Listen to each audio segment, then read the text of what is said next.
today we are with AJ Wilcox. He's the founder of B2Link, and he's going to share his new business idea with us. The concept here is, so his daytime job, or the company he founded, helps companies, particularly in the enterprise space or recruiting, using LinkedIn ads to get business leads and recruit talent.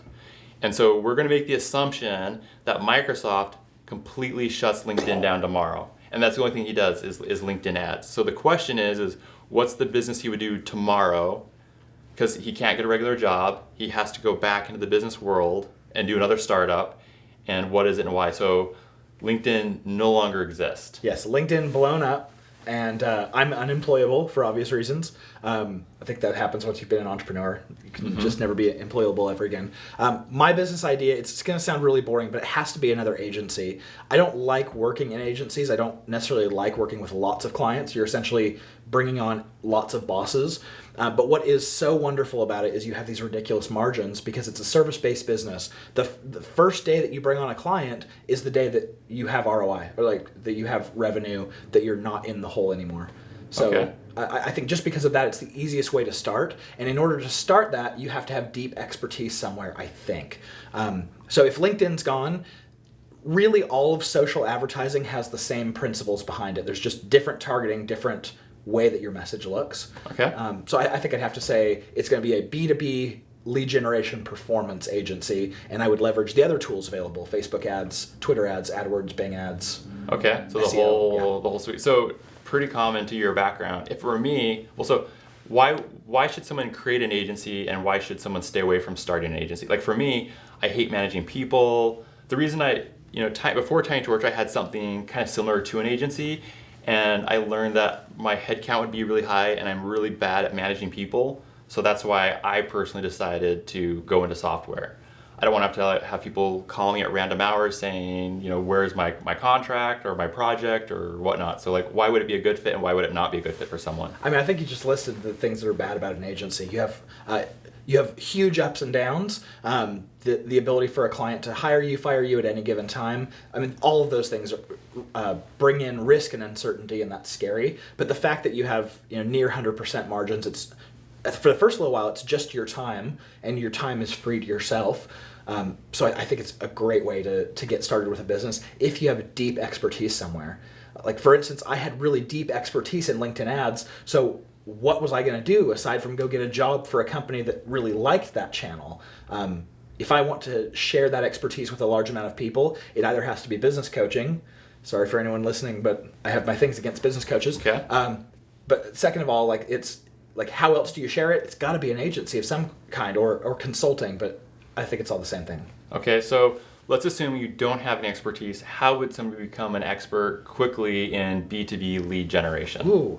I have noticed that there are not a lot of thought leaders who are talking about it in a really sophisticated way. What I needed to do was go and work for a high-functioning technology company and get those skills. So if you consider yourself an entrepreneur, don't feel bad if you have to go and work for the man for a little while to get the skills, because I think that's really important to understand what your client, your future clients, what they go through, what their mindset is. It's been absolutely crucial for me. So if I were to take this path, if I don't have any B2B lead generation experience, I might try to quit my current job, find a B2B lead generation company and work for them for a year, 2 years? How long should I do that before I became proficient enough? Yeah, I mean, I think if you manage multiple channels inside of a B2B company, inside of a marketing department, just understanding how those channels worked, maybe trying to pay attention to what the other channel managers are doing, I think that would be enough experience that if you were really hungry, you could probably get that figured out in 6 months or a year if you're hungry. Okay, and I like this idea personally because then you're learning on someone else's dime. Yeah. And you're not making your own mistakes. Yes, if I were doing it on my own dime, I wouldn't have spent millions and millions and millions of dollars learning things. Okay. And because I have, there's so many more things I've learned in greater depth that I couldn't have learned on smaller budgets. So fantastic to work on higher budgets that you yourself couldn't afford. Okay.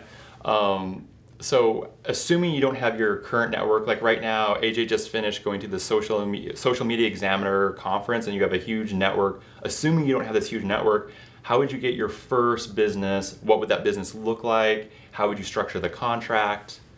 Ooh, I like in-person networking quite a bit. I go to a lot of in-person networking in Utah, and not necessarily because I get a lot of clients that way, but because I just really like talking to people and getting to know people and forming relationships. And that has been quite successful at getting these. So you would go to local networking events. Yeah. How do you get involved? Because obviously you can't go and sit in the back of the room and hope that someone comes to you. What's your strategy for building those relationships so that one day someone can become a client? I really like the facilitated networking events.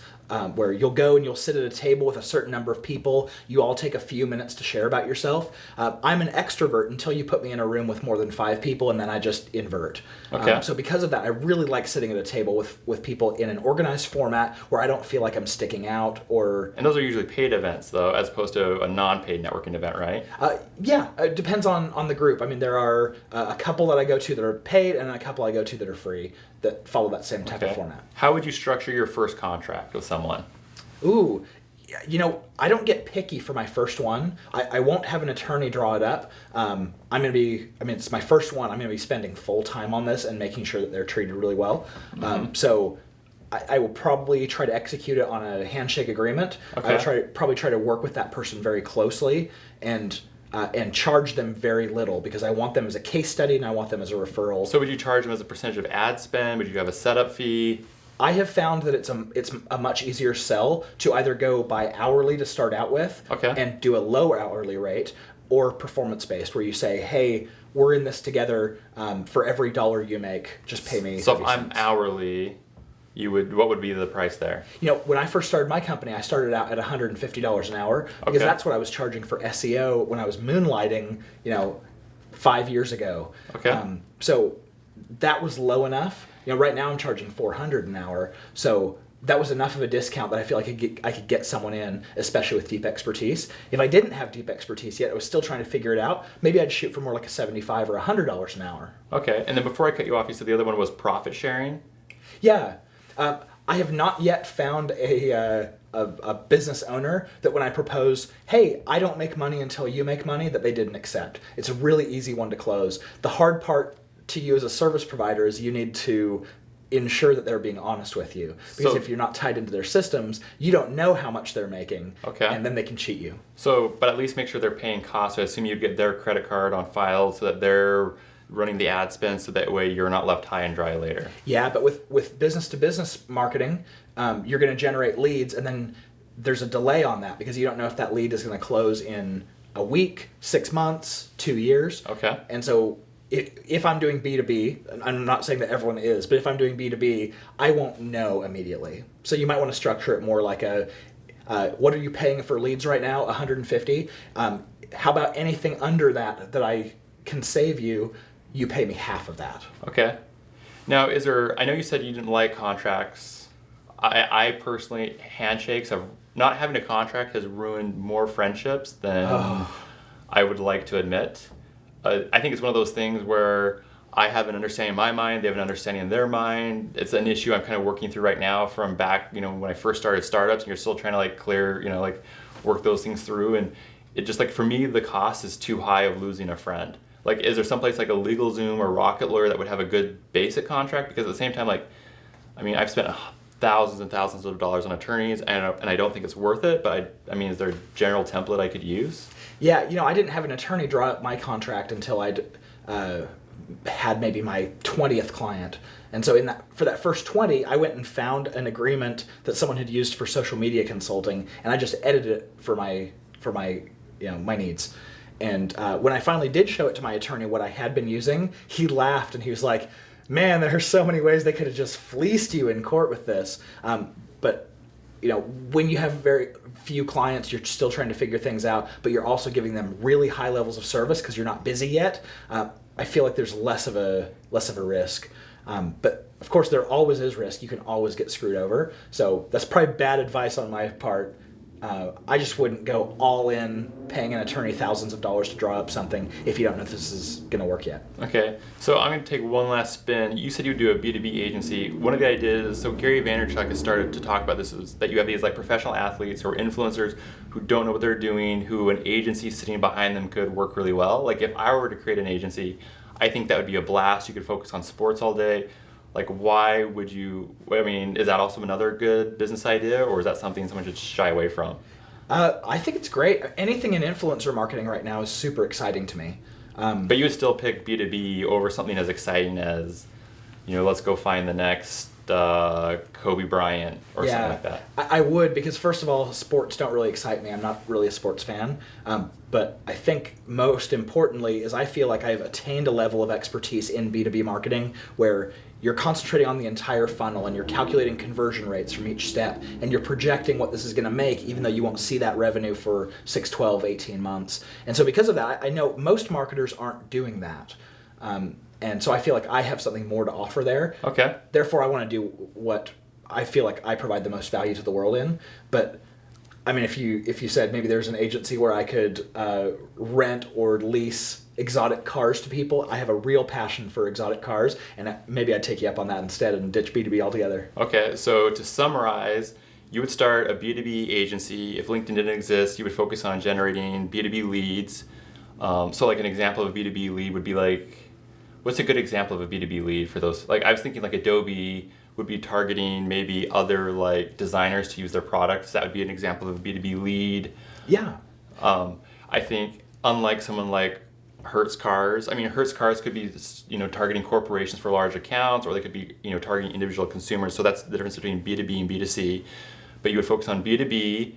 You would work for someone for 6 to 12 months and really pay your dues to get on-the-job experience. At the same time, you'd start going to networking events, particularly ones that are facilitated where you can meet like 5 people at a time, start building a network, and then when you start, you'd probably do something where you would split profits with them and just say, hey, you don't make money until I make money, or I don't make money until you make money.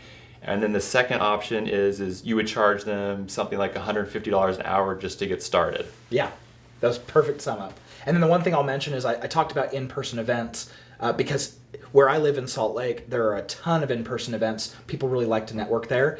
And we do have a lot of B2B companies. But if I were not doing B2B, or I did not live in Utah and had access to all those B2B companies, I would probably do something different.